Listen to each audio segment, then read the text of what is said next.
Oke, catatan waktu Jumat 29 April.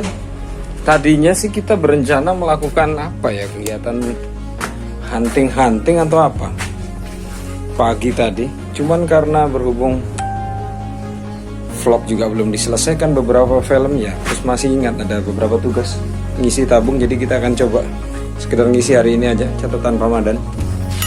Ini ya, kompresor dan selam, tabung-tabung selam. Yuk.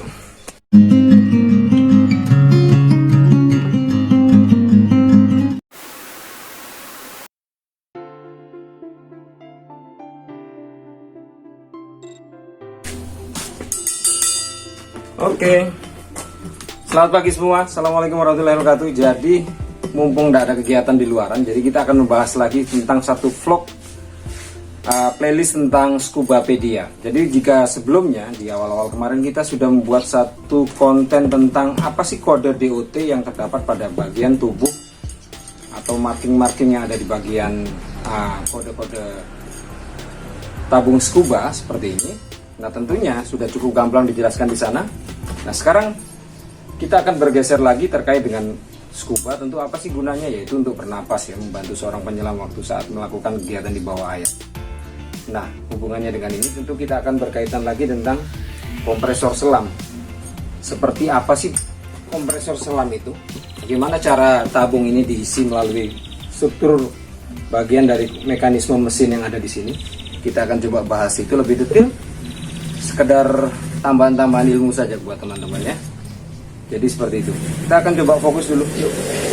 Oke, kita mulai. Jadi secara struktur komposisi mesin dari kompresor selam itu sendiri terdiri dari dua komponen utama. Pertama, jika dilihat sebelah kiri sini, aduh panas. Maaf. Ini adalah mesin pergerak. Mereknya tentu saja bisa macam-macam ya. Yang saat ini terpakai adalah mesin Honda GX tipe 160.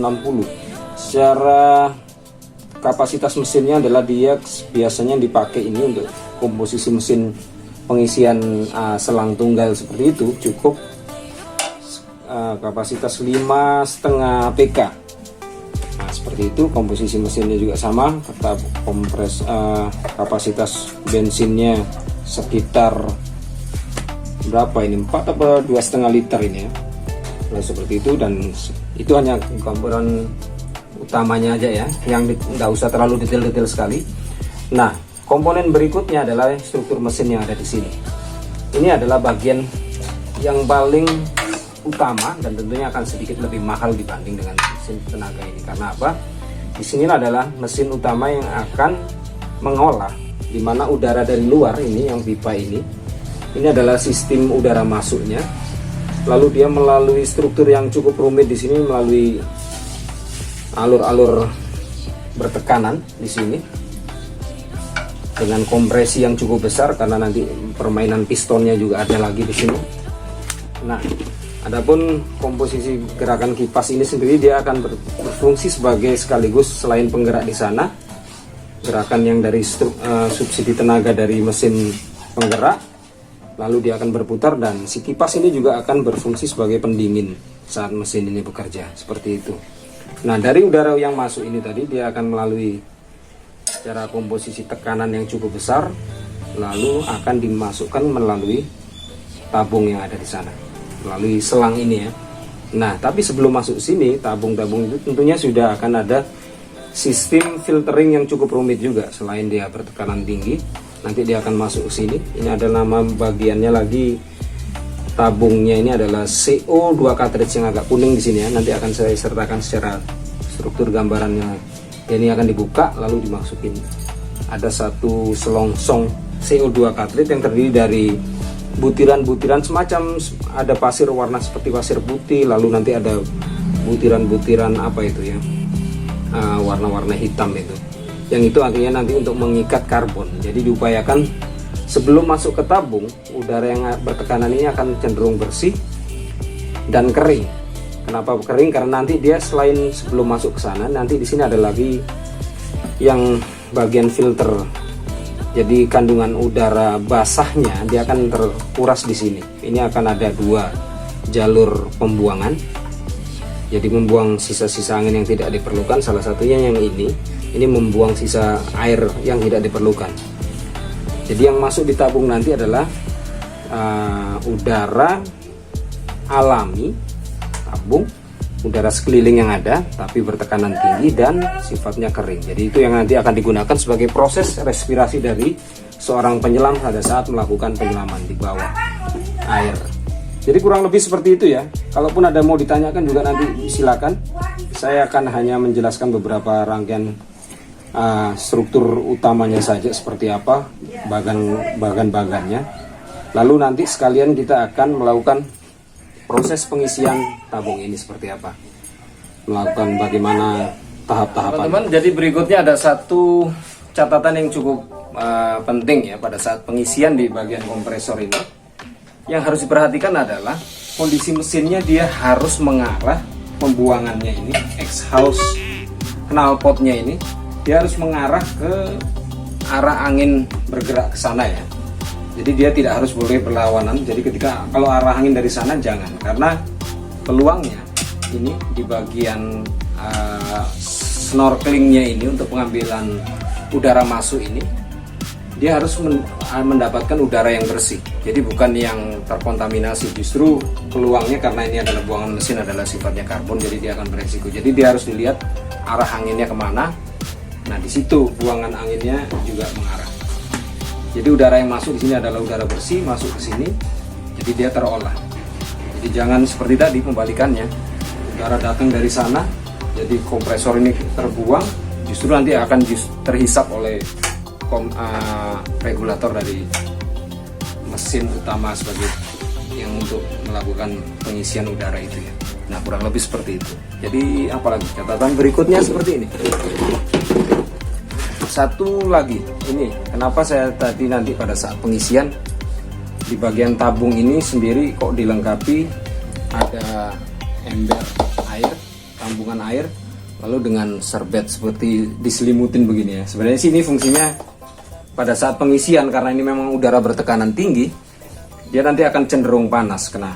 Jadi tentunya untuk sedikit mendinginkan. Jadi kita kadang sekali waktu ini ya dituang-tuang air seperti ini. Dan pada saat pengisian ditolak ukurnya ini di pressure gauge-nya, karena ini adalah maksimal pengisian adalah 3000 psi. Nanti di sini dia akan dilebihkan sekitar 10% atau 3100. Atau kadang-kadang ada yang bilang sebaiknya 10% dari komposisi utamanya. Jadi misalnya 3300 psi. Kenapa begitu? Karena pada saat pengisian itu dia dalam kondisi panas. Memuai udara itu, jadi dia perlu naik. Nah, ketika saat pendinginan berlangsung, tentunya dengan cara tadi, dengan cara dibantu dengan pendinginan seperti ini, nanti begitu dia selesai pengisian tabung ini, udaranya akan tetap fix di 3000 psi. Karena memang begitu. Ada beberapa tamu-tamu diver itu ya kadang-kadang, khususnya di pemula yang agak sedikit cerewet. Misalnya kalau kita nggak ada masalah ya, instruktur, dive master yang sudah nyelam sekitar begitu jam terbangnya sudah cukup lama. Biasanya kalau kita menemukan tabung, komposisi tabung itu dengan udara yang di bawah 3000 psi, masih sekalipun 2,5 gitu ya, karena mungkin karena pola napas sudah terlatih, jadi dia cukup irit untuk bernapas, nggak ada masalah. Nah tapi kalau penyelam pemula tadi biasanya kalau lihat tabung itu kurang dari 3000 psi, dia cenderung komplain gitu ya, ngomel-ngomel, wah saya nggak mau ini kurang, biasanya begitu. Nah antisipasinya kenapa dilebihkan dan diproses seperti ini, selimutin terus air, dilebihkan di awal pada saat pengisian hingga pendinginan dia akan pas di 3000 psi. Itu alasannya. Nah jadi setelah kita menjelaskan semua bagian-bagian ini, kita akan melakukan pengisian operasional, pengisian tabung. Seperti apa? Saksikan terus. Yuk.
Gas.